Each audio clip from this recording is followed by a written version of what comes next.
everybody, my name is Mr. Francie and welcome back to my completed SAS list series here at Mr. Francie Reads. Today I am going to be discussing my second completed series for my SAS list for 2023, which is the What If It's Us duology by Becky Albertalli and Adam Silvera. Okay, there are 2 books in this duology. I don't believe there is a plan to do any more after this, but let's put the first book up on the screen, which is What If It's Us. This is a YA, oh gosh, what is it rated as? YA romance, yeah, romance contemporary, one of the two, and, excuse me.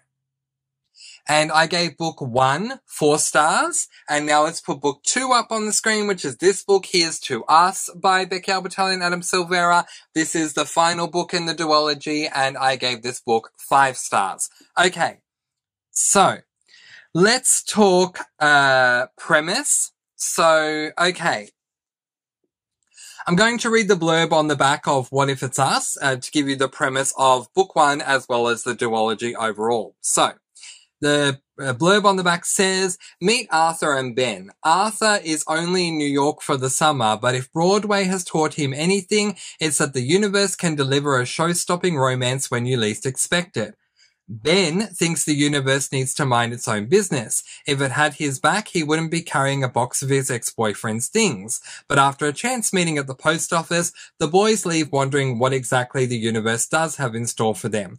What if they can't find each other again? What if they do and then can't nail a first date? What if Arthur tries to make it work and Ben doesn't try hard enough? What if life really isn't like a Broadway musical, but what if it is? So that is your premise. And yeah, so to build upon that, so first of all, I'm not going to be calling Ben because in my mind, his name is Bendito, okay, because that's his name in the book. But anyway, Arthur and Bendito meet at a post office because Arthur is doing an internship for his mother at one of his mother's branches of her law firm company. So he's literally just there, as the blurb says, for the summer. And in New York, and while he's at the post office, he is there to, I don't know, send something out on behalf of the company to mail something. Bendito is there and he is carrying a box of his ex-boyfriend's things. So the two have a meet cute chance encounter moment, if you will, and they basically fall for each other right away. But unlike your stereotypical meet cute situations, the pair end up walking away without any information about each other. They don't know each other's phone numbers. They don't know each other's emails. They don't know each other's handles on social media. They don't even know each other's names. All they remember about each other is each other's faces, and they end up walking away from each other after having a great conversation, but both of them can't stop thinking about the other. And so they spend a little bit of the first book trying to find each other, and when they do, the magic starts to begin. There is a lot to unpack when it comes to Arthur, and there is a lot to unpack when it comes to Bendito that I just truly appreciated. So I'm now going to read you what I have for my Goodreads review for What If It's Us. So basically my review of this book, which I did on the 22nd of March 2022, because of course I did, the 22nd of March 2022. I basically was just doing pros and cons for the book. So I'm going to give you some cons, and these will include spoilers. So I'm going to put a spoiler tag up on the screen. When you see the spoiler tag disappear, feel free to come back for more. If you don't want to be spoiled for anything else, then go all the way to the end of the video where I'll do a spoiler-free wrap-up for you. Alright, so jumping into spoilers now. My first con for this book was the breakup. I can't stand breakups in romances. It is the worst trope, the single worst trope in a romance for me is the breakup trope. I don't think it's needed. I don't think it's necessary. I've spent many videos talking about that, so I'm not going to waste time here continuing to do so when I want to focus on this book. But a breakup did occur, and it annoyed me.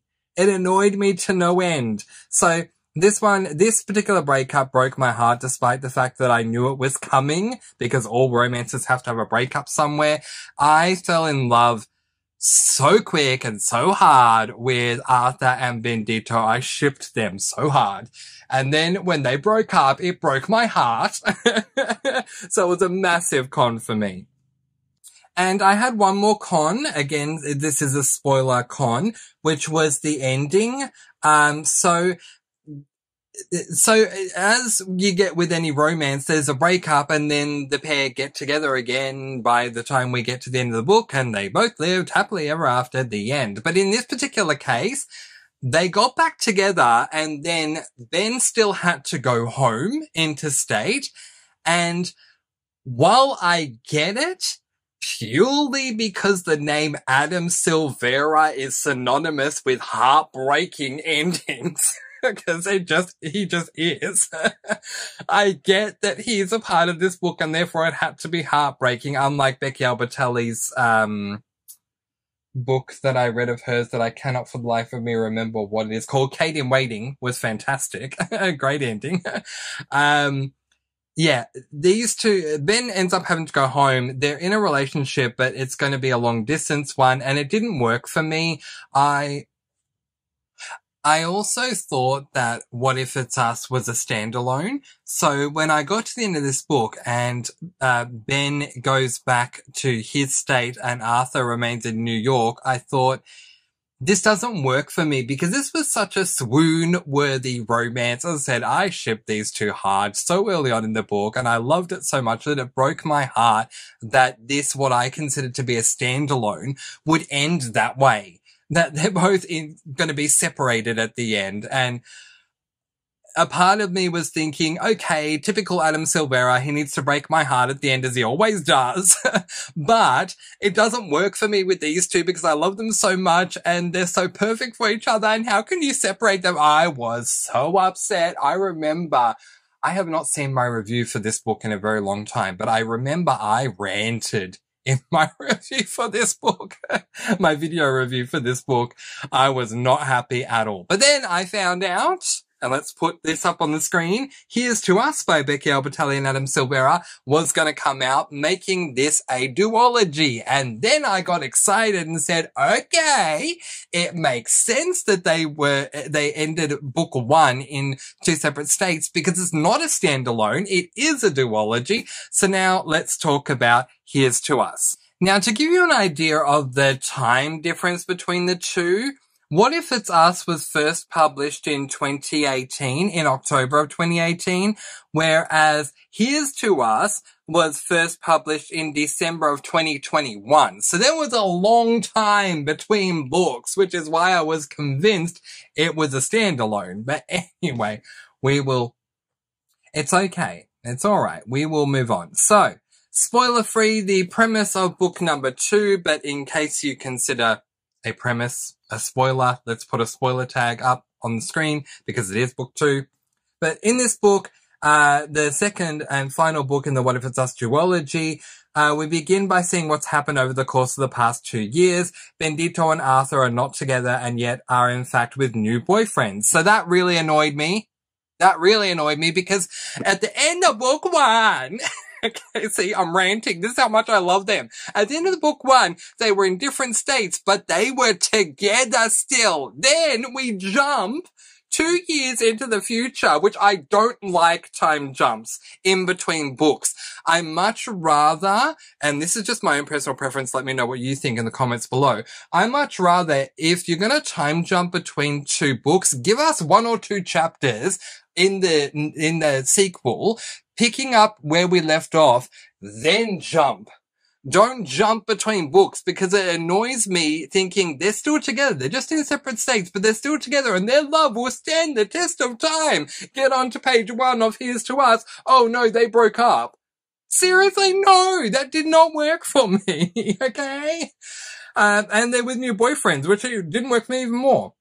But as hard as it was for them to both move on, they knew the long distance thing wasn't going to work out. But then, of course, out of nowhere, Arthur is given an internship to work as an assistant to an assistant of an off-Broadway show in New York. So Bendito will be over there, and how will things go years later?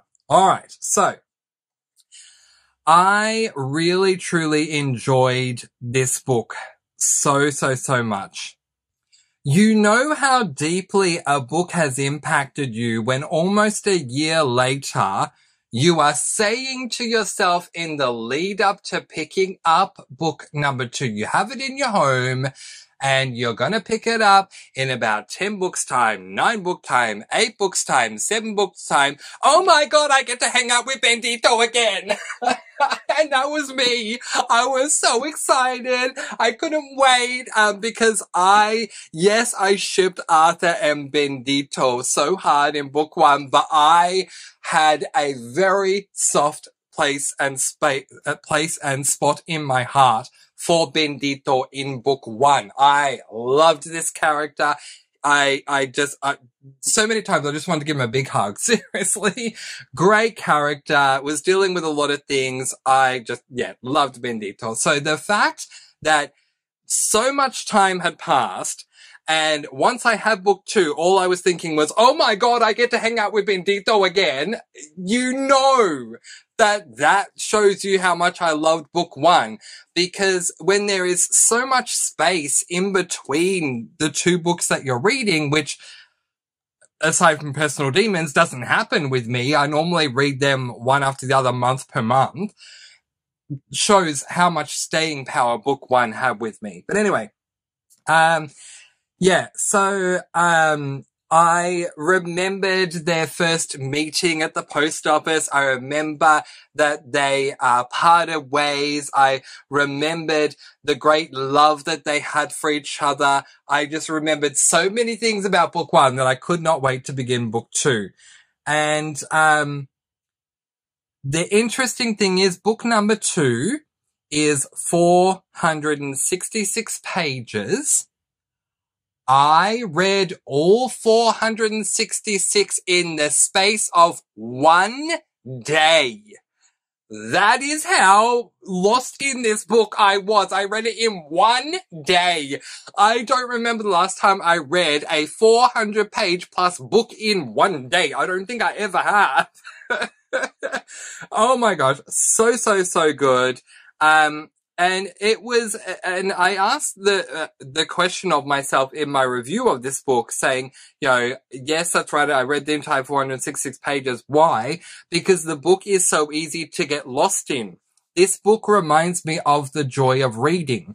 It reminds me of any moment when I pick up a good book that is so good that everything else around me evaporates and my one focus is on the book itself. Very powerful words for a very well-deserved book, in my opinion. I read many books, have read many books since I started BookTube every month, week, year, and I don't always get so lost in a book that everything else just evaporates and disappears around me. That doesn't always happen. Sometimes it'll happen on a scale of 1 to 10, where 1 is the world around me is not disappearing at all, and 10 is, what world are you talking about? I don't remember where I even live, let alone that I was alive at some point, because I'm so engrossed in the book, and I am a character that's walking alongside these characters in this world. What other world? What human world are you talking about? I live in this world in the book. And this was definitely a 10 situation. Anything that was going on around me, I mean, I don't want to say if my house was on fire, I wouldn't have known. But if my house was on fire, I probably wouldn't have known. If I was on a train or a bus or some mode of transport and I needed to get off at some point of that mode of transport, I probably would have missed my stop because I was so engrossed in the book that nothing else mattered. So yeah, it was just absolutely well done. So just, I'll keep this spoiler free, for the ending. The second book wraps up answering everything it needs to answer, and we get a proper ending. And by proper ending, I mean that as with going from book 1 to book 2, at the end of book 2, we have 2 different time jumps to show us what happens a certain amount of years in the future, and then again, after that, what happens a certain amount of years in the future after that. And so we not only get to see how this relationship ends originally in the present, but we also see how it happens in the future once, and then in the future of that future again. It was fully, wholly, and completely wrapped up by the time I got to the end, and I truly appreciated that. I highly, highly, highly recommend this duology if you're looking for a male-male romance that you can get lost in. This is the way to go. It is so fantastic. It has the light-hearted funniness of Becky Albertalli mixed in with the hard-hitting contemporary elements that Adam Silvera is known for. And they just came together brilliantly to create this duology that I cannot highly recommend enough. Once again, my rating for What If It's Us was 4 stars. My rating for Here's to Us was 5 stars. And that's it. I highly recommend it. If you like reading male-male romances and you want something that is a romance contemporary, where the romance side is just so beautiful and the contemporary side is hard-hitting, but what else would you expect from Adam Silvera? It was fantastic. But in the meantime, that is where I am going to leave it. If you've read this series and you want to discuss it with me, please feel free to do so in the comment section below. But in the meantime, I'm going to let you all go with peace, blessings, and so much love. Please do be kind and love one another and spread your sparkling energy all throughout the world. And until next time, happy reading. Bye, everyone.